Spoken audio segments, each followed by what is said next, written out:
मेरे पिता ने जब फोन किया तो उन्होंने कहा कि मेरे छोटे भाई की शादी है, इसी महीने की 15 तारीख को तय हुई है। तब मुझे थोड़ा बुरा लगा।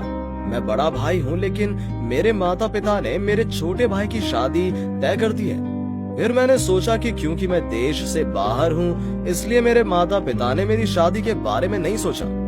जब मैं देश वापस जाऊंगा तो वो मेरी शादी के बारे में सोचेंगे। मैंने अपने छोटे भाई को कॉल किया और उससे कहा, तुम्हारे और तुम्हारी होने वाली पत्नी की शादी के लिए जो कुछ भी लगता है मुझे बताओ, मैं रुपए भेज दूंगा।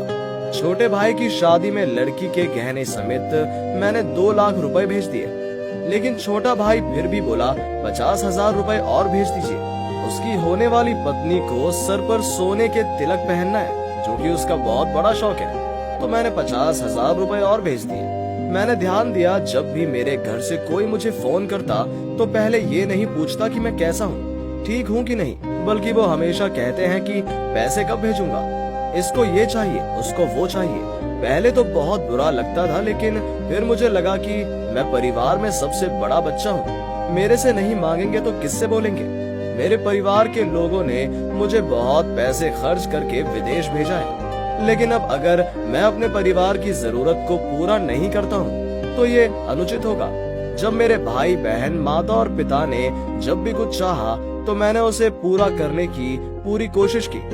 9 साल विदेश में रहने के बाद जब मैंने अपने पिता से फोन पर कहा, पापा मैं देश वापस आकर यही कुछ करने की कोशिश करूंगा, मेरे पिता को आश्चर्य हुआ और उन्होंने मुझसे कहा, तुम इस देश में आकर क्या करोगे? मैंने कहा, मुझे आप लोगों के बिना अकेले रहना पसंद नहीं है। और फिर छोटा भाई बहन की शादी हुई, उसमें भी मैं नहीं आ पाया।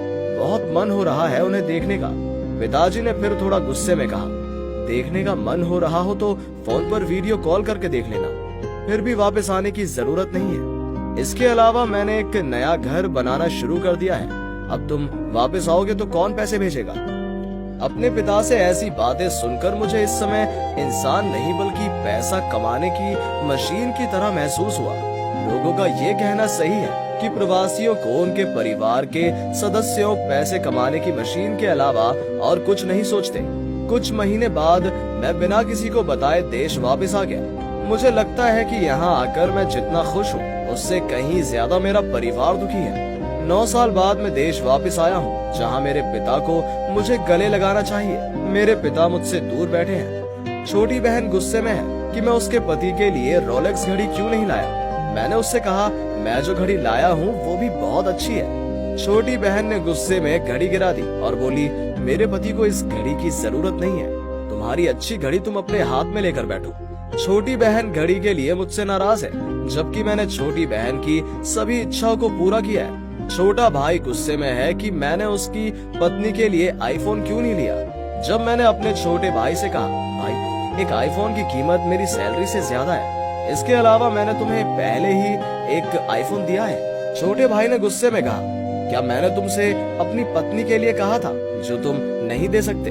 आपको मेरी पत्नी को कुछ भी देने की जरूरत नहीं है। इतना कहकर छोटा भाई गुस्सा होकर चला गया, लेकिन छोटा भाई आसानी से भूल गया कि मैंने उसकी शादी में उसकी पत्नी के सारे जेवर दिए थे। घर आने के बाद से मैं रोज हमारी दुकान पर जाकर बैठ जाता था। एक दिन मेरे पिता ने झट से मुझे बुलाया और कहा, तुम विदेश कब जा रहे हो? मैंने सर झुकाकर कहा, मैं नहीं जाऊंगा। मैंने आपसे कहा था कि मैं देश में ही कुछ कर लूंगा। पापा को गुस्सा आ गया और उन्होंने कहा, तुम यहाँ पर रहकर क्या करोगे, जरा बताओ। मैंने कहा, हम अपना धंधा बड़ा करेंगे। बगल में खड़ा छोटा भाई आश्चर्य से बोला, हमारे धंधे का क्या मतलब है? दुकान मेरी है। मैंने फिर कहा, लेकिन दुकान करने के लिए सारे पैसे मैंने दिए हैं। छोटे भाई ने साफ इनकार करते हुए कहा कि मैंने कोई पैसा नहीं दिया और वो नहीं चाहता कि मैं उसकी दुकान में आऊँ। मुझे अपने छोटे भाई की तुलना में अपने पिता की बात सुनकर अधिक कष्ट हुआ। जब पिताजी ने कहा, वो सही है, अब तुम उसकी दुकान में मत बैठना, अगर हो सके तो खुद अपनी दुकान खोल लो। मैंने इस विषय में और कुछ नहीं कहा, बस अपने पिताजी की तरफ देखकर कहा, मैं एक नया बिजनेस शुरू करूंगा, मुझे पैसे दो। पिताजी ने सीधे कहा कि उनके पास पैसे नहीं है। मैंने 9 साल तक गधे की तरह काम करके इतना पैसा भेजा है, वो सब खाना पीना और शिक्षा पर खर्च हो गया। मेरे पैसों से खरीदी गई सारी जमीन भाई बहनों के नाम पर है, मेरे नाम कोई संपत्ति नहीं है। जब मैंने अपने छोटे भाई को बताया कि वो कम से कम कुछ जमीन बेच दे और मुझे कुछ पैसे दे दे, छोटे भाई का सीधा जवाब था कि वो अपने हिसाब से जमीन का एक भी टुकड़ा नहीं बेचेगा। जब मैंने अपने छोटे भाई बहन से किसी तरह का कर्ज मांगा तो उन्होंने मना कर दिया।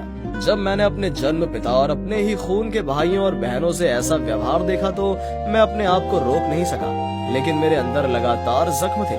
मैं समझ गया कि उनका क्या मतलब है। तो जिस दिन मैंने देश छोड़ा, मैंने अपने परिवार वालों से कहा, आप सोच सकते हैं कि विदेशों में पैसा सड़कों पर पड़ा है, लेकिन यकीन मानिए विदेश में पैसा कमाना कितना मुश्किल होता है ये कोई नहीं बल्कि एक प्रवासी समझ पाएगा। 16 घंटे की कड़ी मेहनत के बाद मैं घर आया और खुद ही खाना बनाया और खाया। मैं जो 5 किलो वजन सर पर नहीं ले जा सकता था, वही मैंने अपने सर पर 50 किलो सीमेंट के बैग लेकर एक मंजिल से दूसरी मंजिल पर गया हूँ। आप लोगों के लिए इतना कुछ करने के बाद भी मुझे आप लोगों का प्यार नहीं मिला। मेरे जिंदा रहते मैं कभी इस देश में फिर नहीं आऊंगा, और अगर मैं मर जाऊं तो मेरे शरीर को वापस देश में मत लाना।